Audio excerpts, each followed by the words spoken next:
À partir de Shemini Atzeret à Moussaf, on commence par dire Mashiv Aruach ou Morid Geshem à la place de Morid Atal. Puisque la période de l'hiver commence après Sukkot, alors c'est le moment où on va faire des louanges à Dieu pour avoir créé la pluie, pour nous donner à nous, les humains, la possibilité de vivre grâce à cette pluie. D'ailleurs, c'est inséré dans la bracha de Mechaye Hametim, Mechalkel Hayim Bechesed, Mechaye Metim Berachamim Rabim. Et c'est dans cette bracha-là que l'on dit Mashiv Haruach ou Morid Geshem. Dieu fait souffler le vent et fait tomber la pluie. La pluie est vitale pour le monde.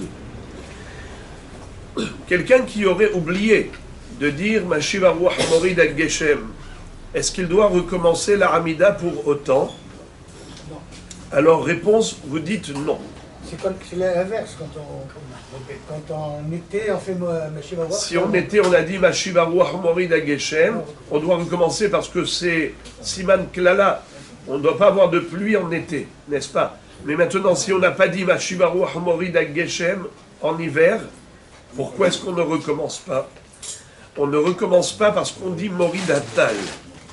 Morid Atal, c'est aussi une louange à Akadosh Baruch Hu qui fait tomber la rosée.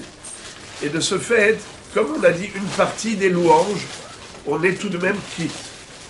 Mais il y a par exemple certaines communautés ashkénazes qui n'ont pas la même formulation de tfila que nous. Eux, par exemple, ils ne disent rien en été. Ils ne disent pas Morid Atal. Hachem fait tomber la rosée. Ils ne disent rien. Juste en hiver, ils disent Mashiv Haruach Morid Geshem. Alors imaginons un Ashkenaz qui n'a rien dit en hiver. Après Shemini Atzeret, il a continué cette fila comme en été. Ça veut dire qu'il n'a rien dit, ni Morid Atal, ni Mashiv Haruach, ni Morid Geshem. Lui doit recommencer sa Hamida. Mais nous, les Séfarades et d'autres communautés Chassidim et Ashkenaz qui disent Morid Atal, alors en effet, n'ont pas besoin de recommencer la Hamida, bien qu'ils se soient trompés et qu'il ait dit Morid Atal au lieu de Mashiv Haruach ou Morid Geshem. Maintenant, parlons de Barech Aleinu, demander la pluie. À partir de quand doit-on demander la pluie? En disant Veten tal ou matar livracha al kol penei ha'adama. Chez les Sfaradim, c'est différent des Ashkenazes.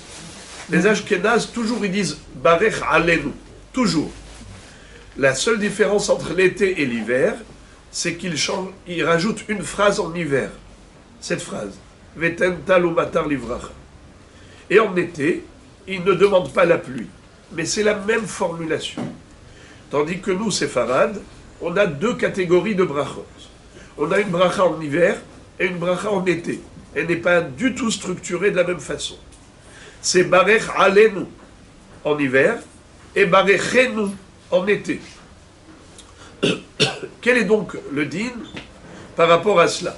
À partir de quand demande-t-on de la pluie à Dieu? En disant Veten tal ou matar livrach. Eh bien, pour Eretz Israël, c'est pas comme en Chutz La'aretz. En Chutz La'aretz, c'est 60 jours après la Tkufa, entre le 4 et le 5 décembre. Qu'est-ce que ça veut dire 60 jours après la Tkufa? Je voudrais d'abord commencer par Eretz Israël. Eretz Israël, c'est 15 jours après Sukkot, après Shmini Atzeret. Pourquoi?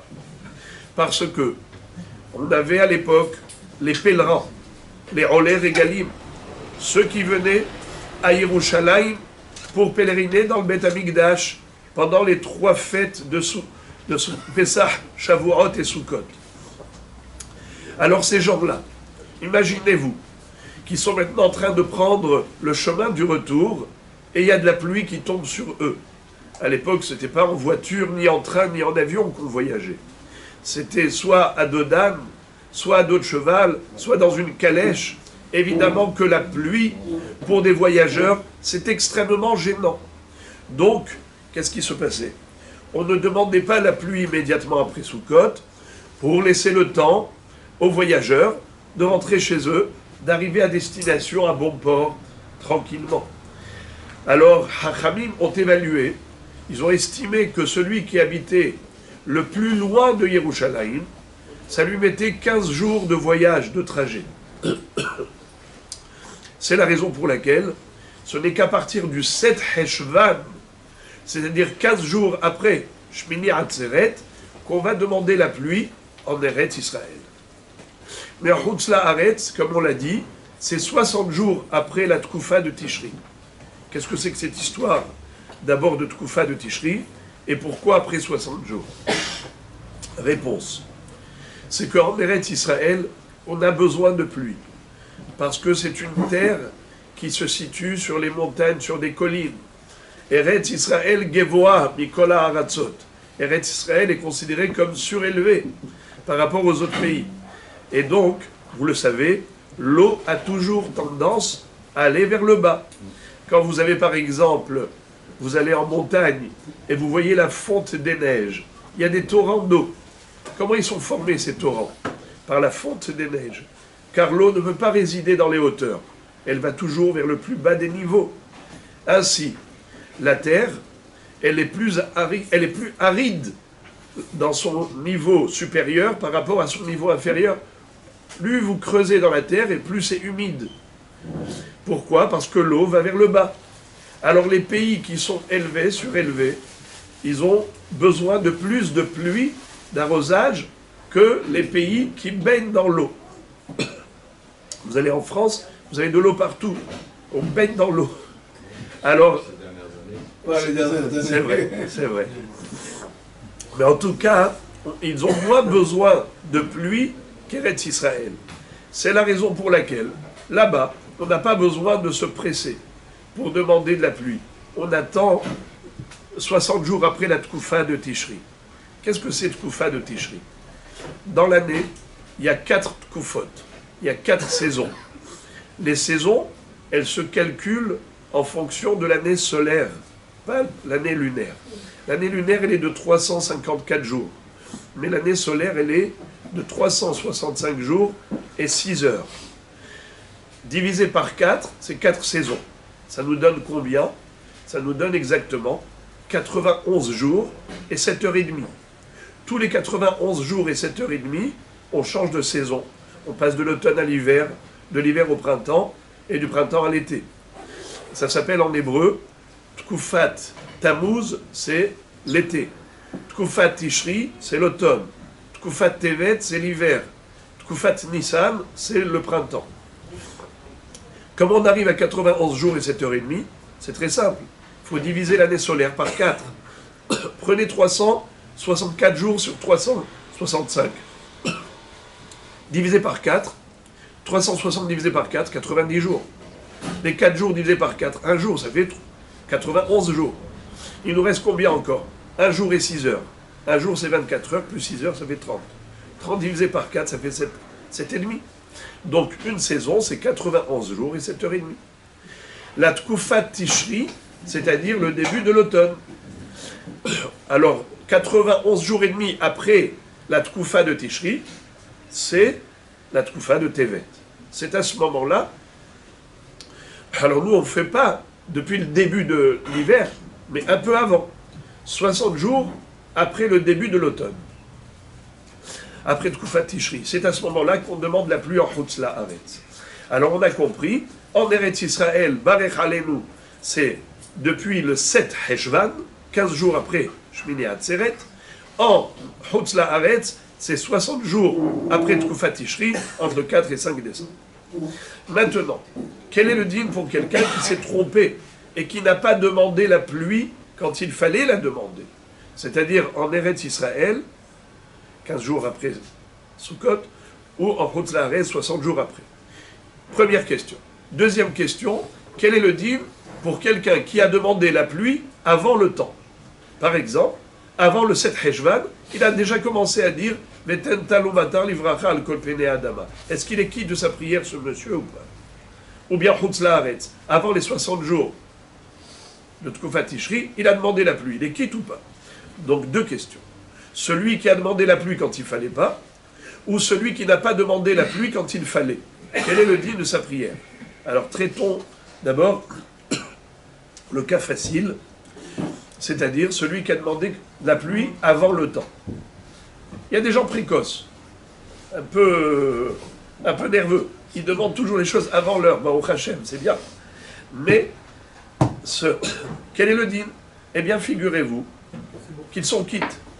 Nous dit le Rav Ovadia Yosef, contrairement à certains poskim qui dit Kama ahavonim bedorenu shetaru, il dit quelques décisionnaires rabbiniques qui se sont trompés, qui ont dit que le bonhomme il doit recommencer sa Hamida, c'est faux. Il dit ils sont quittes. Si vous voulez lui demander de recommencer, qu'il fasse bitnaï nedava. C'est quoi tnaï nedava? C'est dire à Dieu, si je suis hayav de prière, alors cette prière c'est en tant que combat, en tant qu'obligation, pour m'acquitter de mon obligation. Si je suis patour, je suis dispensé, eh bien cette tefila, c'est un cadeau que je t'offre. Comme on pouvait offrir des corbanotes, ainsi on pouvait offrir des tfilotes à Kadosh Baruch Hu. Et comme ça on s'en sort. D'ailleurs, à chaque fois qu'on a un doute, est-ce qu'il faut recommencer la Hamida ou pas, on recommence en disant Tnaï Nedava. Si je dois recommencer, voilà. Si je ne dois pas recommencer, c'est un cadeau que je t'offre Hachem, cette prière comme un sacrifice. Alors en effet, nous dit le Rav Ovadia Yosef, étant donné que dans l'absolu, dans la théorie, on aurait dû demander la pluie immédiatement après Sukkot. Comme tu dis, Mashiv Aruach Morida Geshem, tu aurais dû dire Vetental Matar Livracha. Alors c'est vrai que pour des raisons qu'on vient d'évoquer, on ne commence pas immédiatement après Sukkot à demander la pluie. Mais quelqu'un qui par erreur l'aurait fait, il n'est pas hors sujet. Il reste dans le cadre de la logique tout de même. Alors c'est pas la peine qu'il recommence à Hamida. Voilà donc, pour celui qui s'est trompé et qui a demandé la pluie avant le temps. Mais maintenant, dans le cas contraire, quelqu'un qui n'a pas demandé la pluie quand il fallait demander, c'est-à-dire après le 7 Rejvan, en Eretz Israël, ou après 60 jours d'Atkufat Tishri, en Chutz Laaretz, qu'en est-il? Alors là, ça dépend quand est-ce qu'il s'est rendu compte de l'absence de cette demande. Si il s'est rendu compte avant de dire Baruch Ata Hashem Evarech Hashamim, évidemment, il recommence à bracha, Veten Tal Umatar Livracha, il continue, Baruch Ata Hashem Evarech Hashem. Mais s'il a déjà dit Baruch Ata Hashem Evarech Hashamim, eh bien figurez-vous que tant qu'il n'a pas commencé la bracha suivante de Teka Beshofar Gadol, il peut dire une petite phrase. Veten, Tal, Umatar, Livracha. Point la ligne. Avec ça, il s'est rattrapé. S'il a déjà continué la suite, Teka Beshofar Gadol, alors il peut attendre patiemment. Il arrive à Shema Kolenu. Shema Kolenu, c'est une bracha dans laquelle on demande à Dieu tout ce qu'on souhaite. Vous avez envie de gagner au loto? Demandez à ce moment-là. Alors, Shema Kolenu, Veten Tal Umatar Livracha, Al Kol Pene Adama, Ki Ata Shomeya Tefilat Kol Pe Baruch Ata Hashem Shomeya Tefila. Maintenant, il n'a pas fait à ce moment-là. Dès qu'il a dit Baruch Ata Hashem Shomeya Tefila, Veten Tal Umatar Livracha. Mais s'il a déjà commencé Retse, ou Modim, ou la suite, tant qu'il n'est pas arrivé au deuxième, Ihyu Leratson Imrefi, Vegion Libbi Lefanecha, eh bien, il peut revenir à Barech Alenu.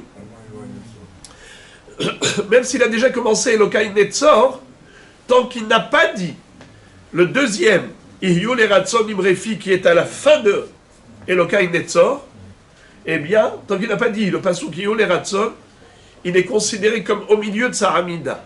Et qu'en est-il pour quelqu'un qui est au milieu de la Hamida? Il ne retourne pas au début de la Hamida. Il retourne à Barech Alenu, la bracha de la pluie. Vetentalumata. Mais s'il a déjà dit le deuxième, même s'il n'a pas fait les 3 pas en arrière pour dire Oseh Shalom, c'est comme s'il a déjà dit Oseh Shalom, il doit recommencer toute la Hamida. Tant qu'il est au milieu de la Hamida, il revient juste à Barech Alenu. Mais s'il a déjà terminé la Hamida, il doit recommencer toute la Hamida, parce qu'il n'a pas demandé la pluie comme il le fallait. On traitera à l'occasion d'autres questions. Quel est le din pour quelqu'un qui est israélien, qui se retrouve en Chutz La'aretz, ou quelqu'un de Chutz La'aretz qui se trouve en Eretz Israël. Que faire pendant cette période-là? Minhag HaMakom. Alors, regardez ce que nous propose le Yalkut Yosef à ce propos, puisqu'on a parlé de la question, alors allons-y jusqu'au bout. Il dit que un Chutz La'aretz qui vient en Eretz Israël, et en Eretz Israël on demande la pluie, il faut qu'il demande la pluie comme ici, et quand il retourne chez lui, il s'arrête de demander comme là-bas.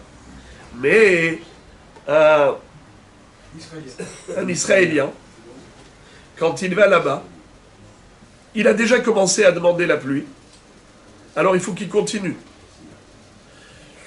de demander la pluie même s'il est en Chutz La'aretz. Mais s'il est Shaliach Tzibour, évidemment qu'en tant que Shaliach Tzibour là-bas, il faut qu'il fasse comme une Minhag HaMakom. Il ne peut pas demander. Alors, quand il fait la tfila à voix basse, il demande la pluie. Quand il est à voix haute en tant que Shaliach Tzibour, il ne demande pas. Donc il a une double vie celui-là. Il a une double prière. Sa prière est celle qui concerne le public, la communauté.